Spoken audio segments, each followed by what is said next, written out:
संध्याकाळी आपण पाहता आवाज इंडिया मराठी। तर नजर टाकूया आजच्या महत्त्वाच्या घडामोडींवर। जुन्नर तालुक्यात अल्पवयीन मुलीबाबत घडलेली घटना अत्यंत गंभीर आणि संतापजनक असल्याची प्रतिक्रिया राष्ट्रवादी काँग्रेसच्या महिला प्रदेशाध्यक्ष वैशाली नागवडे यांनी दिली आहे। या प्रकरणाचा निष्पक्ष, पारदर्शक आणि जलद तपास करून दोषी आढळणाऱ्यांवर कायद्यानुसार कठोर कारवाई करण्यात यावी अशी मागणी त्यांनी केली आहे। पोलीस प्रशासनाने कोणत्याही दबावाला बळी न पडता पीडित मुलीला आणि तिच्या कुटुंबाला पूर्ण संरक्षण व न्याय मिळवून द्यावा असंही नागवडे यांनी म्हटलं आहे। तसंच पीडित मुलीची ओळख गोपनीय ठेवणं ही प्रत्येकाची जबाबदारी असल्याचं सांगत तिच्या कुटुंबाच्या दुःखाचा किंवा परिस्थितीचा गैरवापर होणार नाही याची काळजी घेण्याचं आवाहन त्यांनी समाजाला केलंय। अल्पवयीन मुलींच्या सुरक्षिततेसाठी आणि न्यायासाठी आपण ठामपणे उभं असल्याचं सांगत दोषींना कठोर शिक्षा झालीच पाहिजे अशी भूमिका वैशाली नागवडे यांनी मांडली आहे। तर या घटनेचा मी तीव्र अशा शब्दात निषेध करते, कारण ही घटना प्रचंड मनाला वेदना देणारी घटना आहे। मन हेलवून टाकणारी ही घटना आहे। खरं तर छोट्या बालिकांवर होणारा हा अत्याचार एक आई म्हणून असेल, एक बहीण म्हणून असेल, एक मावशी म्हणून असेल, हे मनाला खूप वेदना देणारं आहे। त्याच्यामुळे अशा प्रकारच्या घटनांमध्ये कठोरात कठोर कारवाई व्हावी। मी मुख्यमंत्री आणि गृहमंत्री देवेंद्रजी फडणवीस यांना विनंती करेन की ह्या घटनेची कठोरात कठोर कारवाई लवकरात लवकर व्हावी आणि ह्या घटनेचा निषेध करत असताना इथून पुढेही अशा घटना घडू नयेत याच्यासाठी आपल्याला काय करता येईल याची शासन म्हणून असेल किंवा एक सामाजिक आमच्या सगळ्यांची भूमिका असेल, याच्यावर सुद्धा काही करण्याची गरज आहे असं मला वाटतं। पुणे जिल्ह्यातील जुन्नर तालुक्यात अल्पवयीन मुलीबाबत घडलेल्या गंभीर घटनेची शिवसेना नेत्या आणि विधान परिषद सदस्य डॉक्टर नीलम गोरे यांनी दखल घेतली आहे। या घटनेचा निष्पक्ष आणि जलद तपास करून दोषींवर कायद्यानुसार कठोर कारवाई करण्यात यावी अशी मागणी त्यांनी केली आहे। पीडित मुलीला आणि तिच्या कुटुंबाला आवश्यक ते संरक्षण मिळणं गरजेचं असून या प्रकरणात कोणत्याही प्रकारचा दबाव किंवा हस्तक्षेप होऊ नये अशी भूमिकाही डॉक्टर नीलम गोरे यांनी मांडली आहे। पुणे जिल्ह्यामध्ये जुन्नर तालुक्यातल्या एका गावामध्ये अल्पवयीन मुलीवरती अत्याचार आणि तिचं मृत्यू झालेला आहे। या घटनाच्या संदर्भामध्ये पोलीस अधीक्षक श्री संदीप गिल आणि इतरांच्याकडून मी माहिती घेतली। त्यामध्ये आरोपीला अटक झालेली आहे आणि हा परिचित होता आरोपी, परंतु दुर्दैवाने त्या मुलीला घेऊन तिची दिशाभूल करून त्यांनी नंतर तिला अत्याचाराचा बळी केलेला आहे। नसरापूरची घटना झाली, त्यानंतर सन्माननीय मुख्यमंत्री देवेंद्र फडणवीस, उपमुख्यमंत्री एकनाथ शिंदे, उपमुख्यमंत्री सुनेत्रा पवार, तसंच पुणे शहराचे आणखीन ग्रामीणचे पोलीस अधिकारी यांनी खूप पाठपुरावा केला। मी स्वतः त्या कुटुंबाला बराचसा धीर दिला आणि कोर्टामध्ये सुद्धा साक्ष समोर व्यवस्थित होऊन त्यामध्ये फाशीची शिक्षा झाली।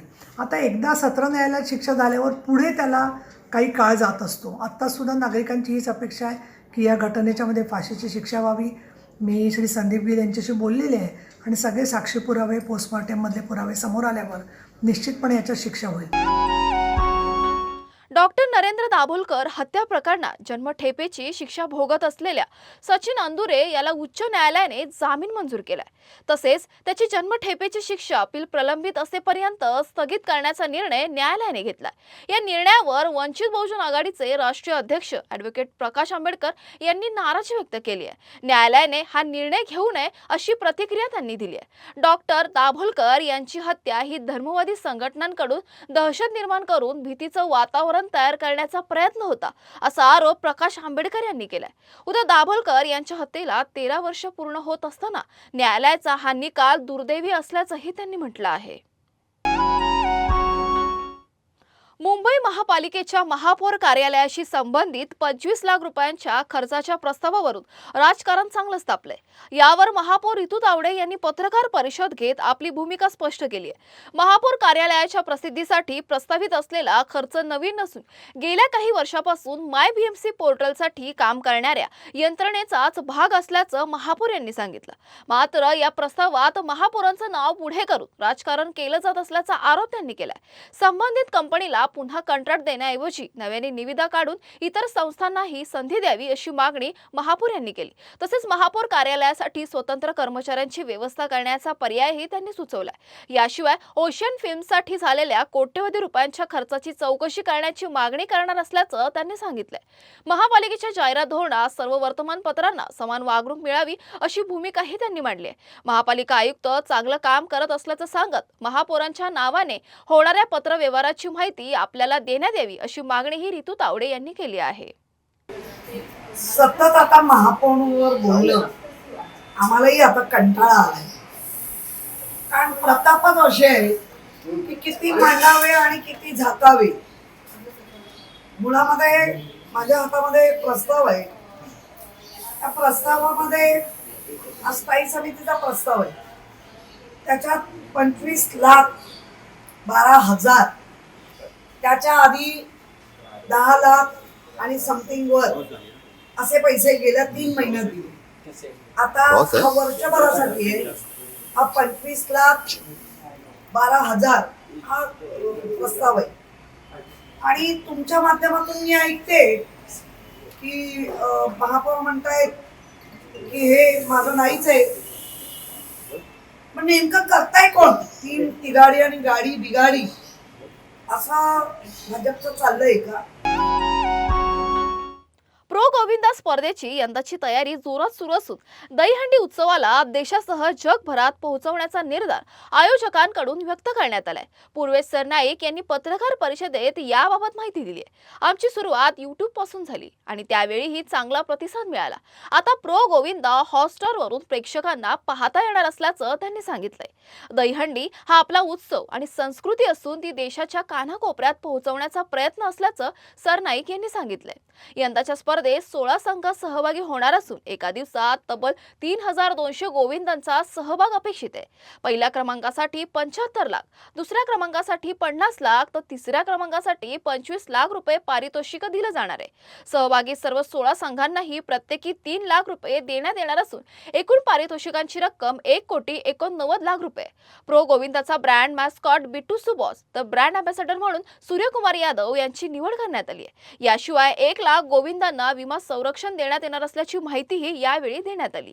दरवर्षी प्रो गोविंदाचा जो उत्साह आहे तो वाढत जातोय आणि नक्कीच यावर्षी आमचा 4था सीझन आहे आणि 4थ्या सीझनमध्ये खास करून मी आपल्याला सांगतो की सूर्यकुमार यादव सारखा आपल्या भारत देशाचा शान असलेला एक क्रिकेटपटू आमचा हा लीगचा ब्रँड अँबॅसेडर आहे. ह्यामध्ये 16 संघ, एकूण 3,200 खेळाडू. पहिलं पारितोषिक 75 लाख, दुसरं पारितोषिक 50 लाख, तिसरं पारितोषिक 25 लाख आणि त्याचसोबत जे उर्वरित 13 संघ आहेत जे ह्या स्पर्धेमध्ये भाग घेणार आहेत त्या प्रत्येक संघाला 3 लाख रुपयाचे रोख पारितोषिक आमच्या माध्यमातून आम्ही देणार आहोत.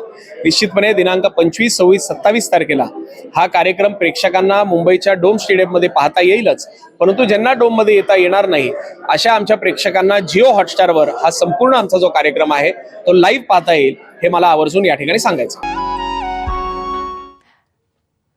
पदपथ अडथळा मुक्त करून पादचाऱ्यांसाठी सुरक्षित आणि सुलभ करण्यासाठी मुंबई महापालिकेकडून पादचारी प्रथम अभियान राबवण्यात येते. या अभियानांतर्गत F दक्षिण विभागाकडून आज लालबाग परिसरात मोठी कारवाई करण्यात आली.